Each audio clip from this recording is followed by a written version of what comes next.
Hi everyone. So today's lecture is on a composer that comes out of the school of Expressionism. Just to recap, Expressionism was when composers and painters would paint and compose based on inward feelings as opposed to outward appearances, and they distorted things. They loved to shock their audiences.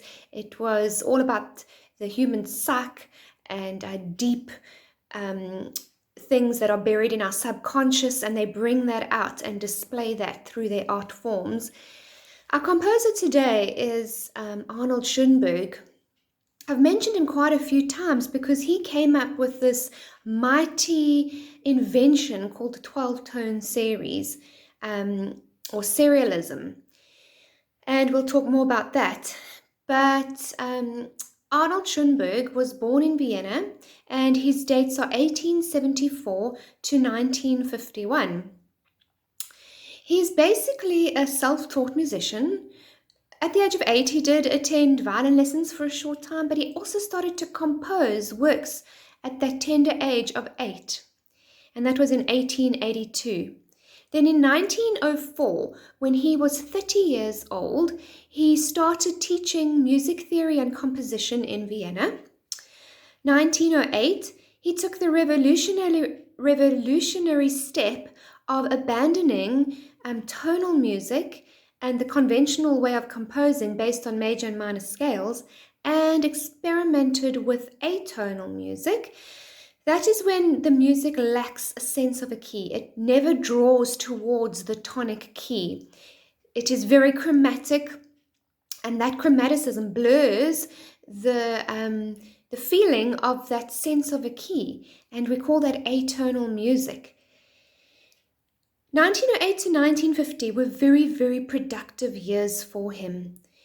He composed many dazzling, fresh, innovative compositions, as well as writing a textbook on harmony. He wrote many of his own librettos at this time. And I've spoken before how the composers of 20th century, especially Expressionism, often just didn't operate in one art form. So in Schoenberg's case, he was a composer, but he also was a painter, and he exhibited many of his paintings on German exhibitions. After this, he went through an 8-year period that was completely dry of any creative ways of thinking or composing or writing. This was because World War I was happening, and the years that followed post-World War I, he really struggled to get his creative juices flowing and to get anything out in terms of compositions. In the 1920s, he became a leader in contemporary musical thought. 1923 to 1925, he composed based on his newly developed serialism, or this 12-tone system that we have spoken about, and we'll go into more detail on that. But those 2 to 3 years were his years for putting out there what he had developed into this 12-tone system. In 1925, he took an important post as professor in composition in Berlin. Now, that is in Germany. He kept that post until 1933, which is when the Nazis invaded Germany and they started to take over. And he was forced to give up his job, and he fled from Germany with his family, and they had to immigrate to the United States of America. In the same year, he became professor of the University of California, which is in Los Angeles. He stayed here at this post until he was forced to retire at the age of 70. In 1940, he became an American citizen, and he died at the age of 77 in 1951. So these tone rows, which make up the 12-tone system, what is it? It is a series of chromatic notes that you cannot repeat one single note. There are 12 12 notes in a chromatic scale, and all 12 notes has to be played before you can repeat that note again. So this was a pattern of composing.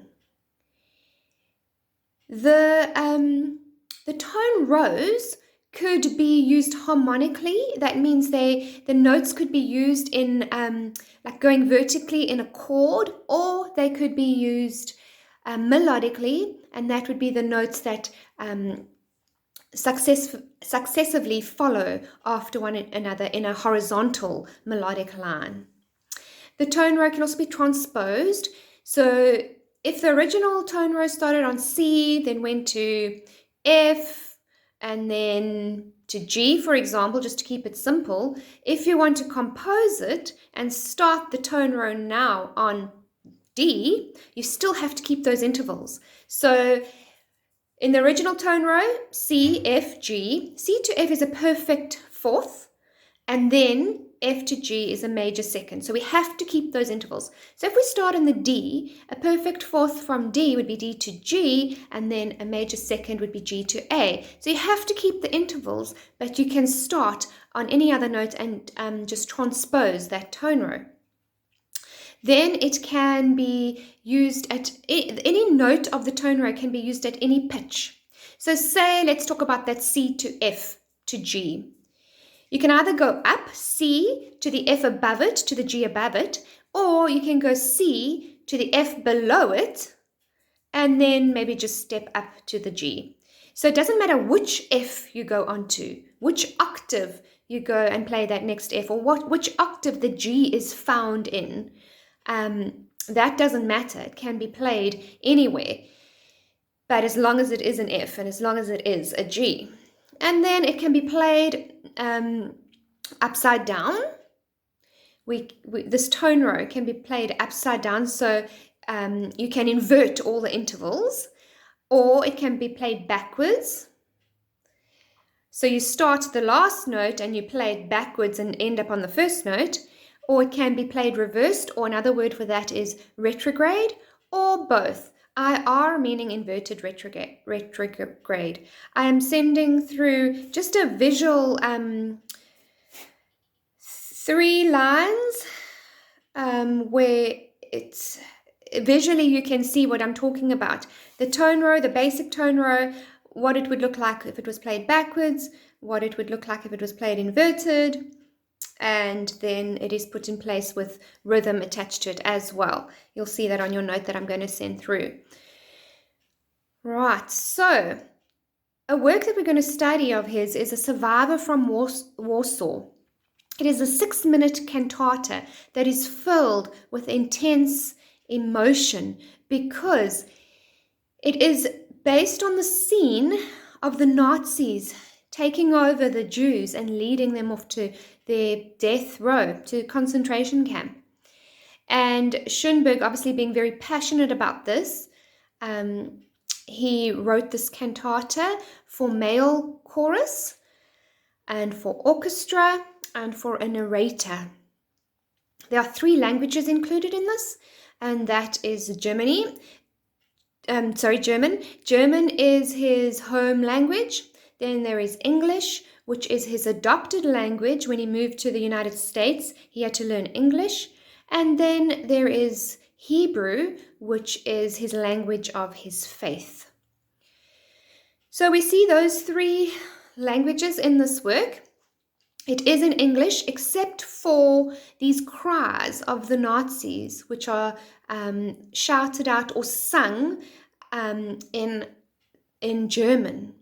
Now, Schoenberg was the inventor of Sprechstimme, and this means speech singing. And he developed this, and this is what we see when in this work, where they are speaking out in a sing-song way. So the rhythm has to be exactly as it is notated, but the pitch and the fluctuation of the voice, you can play around with that.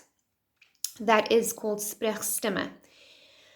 And I think that's all that I want to just share with you. The Hebrew comes at the end of this work, and it is a Hebrew prayer.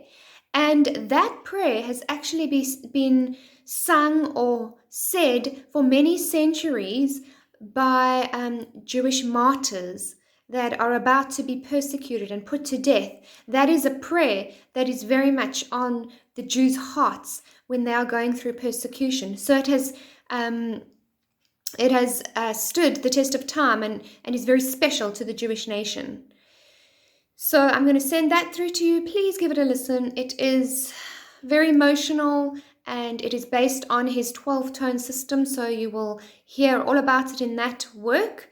Something came along from 1950 onwards where composers experimented with total serialism, and that wasn't just when they would do tone rows and serialism based on just the pitch and your music alphabet, but they would incorporate serialism through rhythm, through dynamics, through timbre, and through texture. That means they would have to use up all the dynamics set out before them before they could use it again. So say their dynamic range was pianissimo, fortissimo, then mezzo forte, mezzo piano, piano and forte. They would have to go through all those dynamic changes before they could go back to the original one that they used in the beginning. The same as texture, they would go through all the different types of texture before they could repeat the first one again. The same with timbre and with rhythm, and that is called total serialism.